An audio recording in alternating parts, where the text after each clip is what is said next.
미국 국제전략문제연구소, 흔히 CSIS라고 하는데요. 이 북한의 미공개 미사일 기지 13곳의 위치를 파악했다라는 보고서를 발표했습니다. 그리고 이와 관련해서 청와대는 이미 미국과 내용을 공유하고 있었다. 말하자면 이번에 지적한 삭감물에 대해서는 정보를 가지고 있다라는 입장입니다. 자, 관련한 내용 그리고 정치권 주요 이슈까지 함께 점검해 보도록 하겠습니다. 고려대학교 정치리더십센터 송문희 교수 함께하십니다. 안녕하십니까? 네, 안녕하세요. 네, 자 일단 발표를 한 미국 국제전략문제연구소 CSIS 어떤 곳인가요? CSIS는 아마 많이 들어보셨을 수도 있어요. 네. 미국에서 이제 중요한 싱크탱크인데요. 네. 말 그대로 국제 안보, 정치, 경제 이런 분야에 좀 초당적인 입장을 시의적절하게 제시해서 그 유명한 키신저나 브레진스키 이런 분들도 인연이 있듯이 어떤 정책 결정에 직접 참여하는 정부 인사들도 대거 포진해 있는 그런 싱크탱크입니다. 약간은 보수 성향을 띠고 있는 연구 기관이다 이렇게들 평가하던데 맞나요? 뭐 보수적이라기보다는 일반적으로는 좀 학술적으로는 초당적이라고도 많이 보고 있습니다. 그렇군요. 네. 자, 그리고 이번에 이야기되는 삭감물 기지, 이게 어디를 말하는 건가요? 그 삭간몰이라는 게 삭간몰이라고도 하고 삭간몰이라고도 하는데 네네. 이게 그 황해북도 황주군에 있는 미사일 기지입니다. 음. 그래서 여기는 이제 화성 5형이나 화성 6형 등의 그 단거리 탄도 미사일, 즉 SRBM이라고 하는 이 미사일 기지로 지금 서울하고 굉장히 가까운 데 있는 곳이죠. 그렇군요.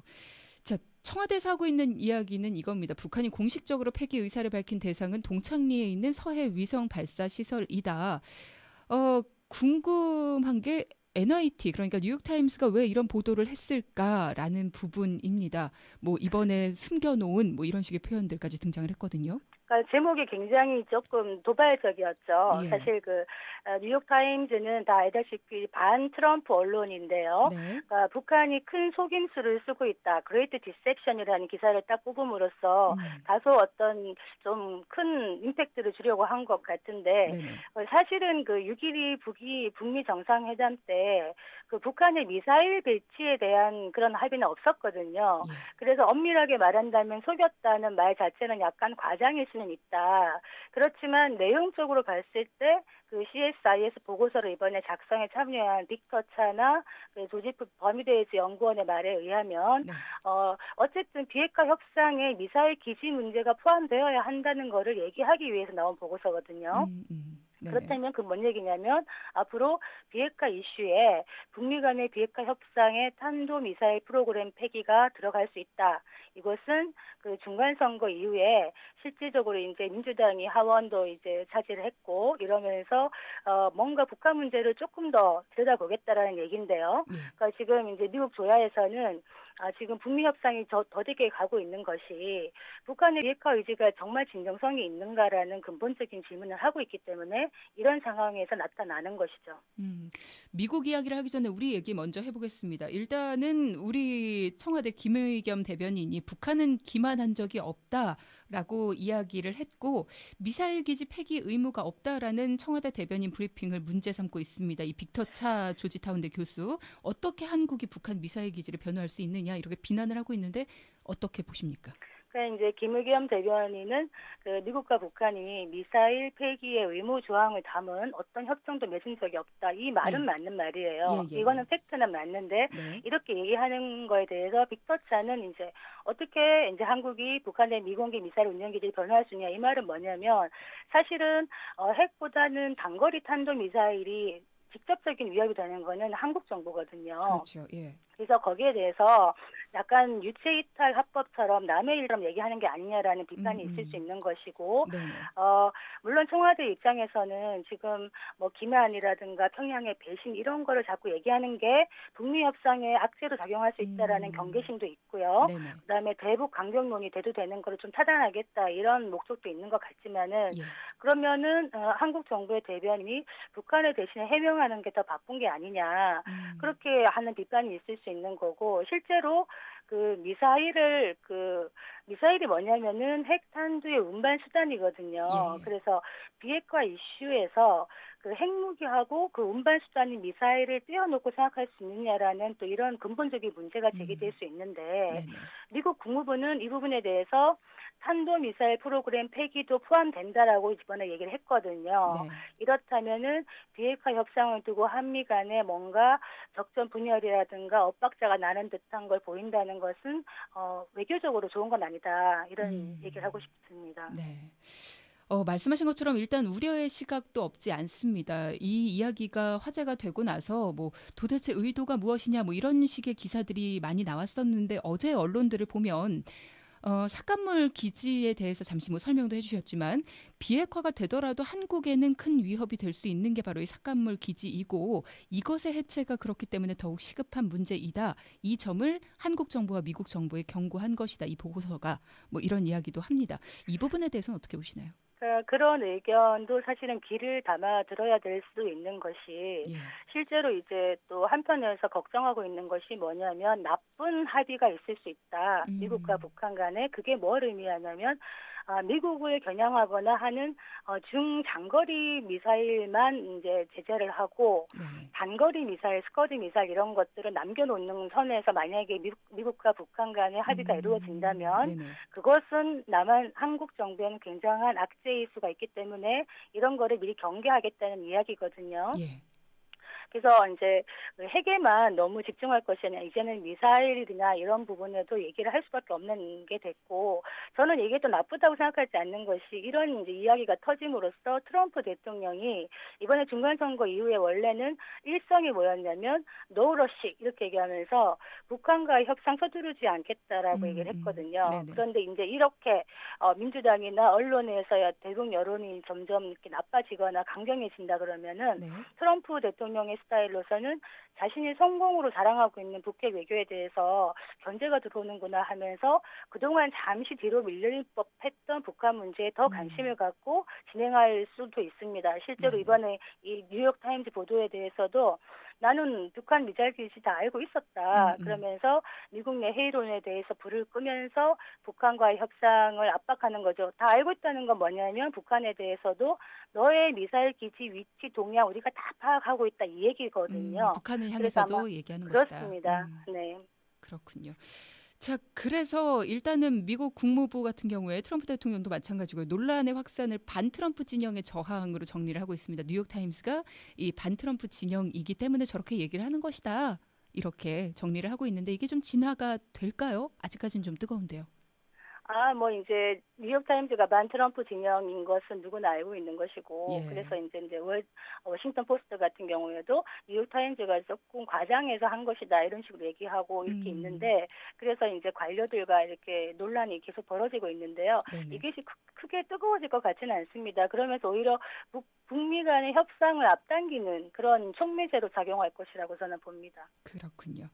자, 이제 국내 정치 이야기도 좀 해보겠습니다. 자유한국당과 바른미래당이 문재인 대통령의 2기 경제팀 인사에 반발하면서 조국 대통령 민정수석 비서관의 해임을 요구하고 있습니다. 결국은 예산국회가 급격히 얼어붙고 있는데 어떻게 될 거라고 보십니까? 이게 조국 민정비서관의 해임 때문에 예산국회가 얼어붙는 것은 아니고요. 그렇죠. 기본적으로 내년에 이제 슈퍼 예산을 앞두고 이제 예산 경쟁 적어도 20조 이상은 깎겠다라는 그 야당과 맞설 수밖에 없는 것인데 네네. 이 시점에서 이제 해임 요구하는 것은 사실은 예산 싸움 과정에서 기싸움의 일환일 수도 있습니다. 네. 그리고 이제 약간의 빌미를 더 준 것이 인사 7대 원칙 기준 이런 거 얘기하면서 지금까지 장관들이 그 국회 인사청문 보고서 채택 안 되면서 한 경우가 굉장히 많다. 네. 그리고 이제 조명래 환경부 장관까지 이렇게 되니까 이거 국회 무시하는 거 아니냐, 협치에 반한다 이런 식으로 이제 얘기를 하지만 이 자체만을 가지고 국회를 보이콧한다든가 이럴 수는 없을 것 같습니다. 자, 그리고 어제 전원책 변호사가 기자회견 열었습니다. 많은 것이 폭로될 것이다. 이렇게 이야기가 됐었는데 일단 어제는 비판을 좀 많이 했네요. 어떤 내용들인지 정리 좀 해주시죠. 결정적인 폭로라든가 진흙탕 싸움은 없었고요. 예. 일단 서운함 내지는 자유한국당에 대한 비판이 주를 이루었습니다. 혁신을 거부하는 당에 미련이 없다 이렇게 얘기하면서 예. 그 보수 정당의 재건이 어려워졌다. 그리고 한국당은 개파만 있는 자조직이다. 그런 얘기를 하면서 네. 현역 절반은 물갈이 해야 되는데 그거를 못하고 있다. 이렇게 얘기를 하고 있습니다. 네네. 그러면서 자신의 향후 행보에 대한 방점이 더 찍힌 것 같아요. 미완의 보수 재건 활동을 계속하겠다. 이렇게 얘기하고 있는데 네. 모르겠습니다. 먹던 물에 침 뱉지 않겠다 이렇게 얘기를 했는데 음. 그 물이 정화가 가능한 물이었다고 생각했는지 그러면 어떻게 정화를 하려고 갔는지 그런 거에 대한 그 좀 결과는 미진했다 이렇게 보였습니다. 막상 사람들이 궁금해하던 내용에 대해서는 좀 감춰진 듯한 모습이었어요. 그런 가운데 그렇습니다. 이제 예예. 추구 자신의 정치적인 행보를 위해서도 음. 모든 것을 뭐 폭로할 거리가 그렇지. 많은지 아닌지는 예예. 모르겠지만 그런 것들을 다 지금 상태에서 까발리는 것은 서로 좋지 않기 때문에 음. 자제하지 않았나 싶습니다. 김병준 비대위원장도 물러나라라는 이야기가 자유한국당 내 친박 의원들을 중심으로 좀 나오고 있습니다. 이쯤 되면 비대위는 좀 힘을 잃었다고 봐야 될 것 같은데요. 참 이게 더 문제인데요. 예. 사실 그 탄핵 이후에 그 자유한국당이 거의 뭐 이렇게 거의 공도 동말의 상황에 가는데 비대위가 어떻게 보면은 마지막 선택의 수단이었거든요. 네. 그러니까 인적 쇄신, 인적 청산 이런 역할을 주어진 것인데 네. 실제로 3개월 동안 비대위가 뭐 했냐라고 이제 이야기가 나오고 있는 상황에서 음. 그 김병준 위원장이 그 인적 청산을 위해서 칼을 들려준 전원책 19초례에서 모셨다는 사람을 38일 만에 문자 해촉을 했단 말입니다. 네네. 이유는 당내 기강이 흔들려서는 안 된다 이렇게 얘기했는데 음. 이게 보니까 이 두 분 다 사실은 자유한국당의 지분이나 조직이나 세력이 없는 아웃사이더예요. 예예. 근데 아웃사이더가 아웃사이더와 둘이 또 자중질환을 일으키네 하는 일도 없네라고 얘기하면서 음. 그동안 이제 머리를 숙이고 수면 아래 좀 들어가 있던 어떤 그 개파들 뭐 비박 복당파라든가 친박들이 다시 한번 올라오면서 이제는 우리가 하겠다라고 나오고 있는 거거든요. 예예. 그러면서 뭐 비대위 이제 빨리 종료하고 이제 전당대회도 빨리 앞당기자 이런 얘기까지 하고 있는 거는 음. 비대위 흔들기 기조가 있다는 얘기입니다. 네. 그 김진태 의원이 반성을 해도 내가 하고 개혁을 해도 우리가 한다 이렇게 얘기했습니다. 예예. 이렇게 이제 뭐 핵심 친박들이 다시 모이면서 목소리를 낸다는 거는 비대위를 향한 적신호이자 자유한국당에 대한 적신호일 수도 있는데 네. 만약에 이렇게 비대위가 실패해버리고 다시 뭐 도로 새누리당으로 돌아간다 이렇게 된다 그러면 국민에게 어떤 감동이라든가 뭐 뼈를 깎는 자성이라든가 성찰을 보여줄 수 없기 때문에 다음 만약에 총선이 정말 잘 될 수 있을까 했던 이런 우려도 하게 됩니다. 네. 자유한국당 내에 있다가 나온 전원책 변호사가 진정한 보수가 없다. 뭐 이런 이야기를 하는 걸 들어보고 많은 보수이신 분들이 좀 기운을 잃었다. 이런 댓글들도 많이 보이더라고요. 그러니까 지금 뭐 예. 김종준 비대위원장은 문정부 실정에 좀 초점을 맞춰가지고 반문연대의 기치 아래 개파 상관없이 다 모여라. 그래서 네. 비대위 중심의 동력을 가져가려고 하는데 네네. 사실은 지금 이제 곧 원내대표 선출이 있고 차기 당권 주자들 뭐 오세훈, 한교훈 이런 사람들 막 그렇죠. 이렇게 몸풀고 있기 때문에 예. 점점 네. 비대위의 그 구심력은 떨어진다고 봐야죠. 네, 알겠습니다. 오늘 송문희 교수와 함께했습니다. 고맙습니다.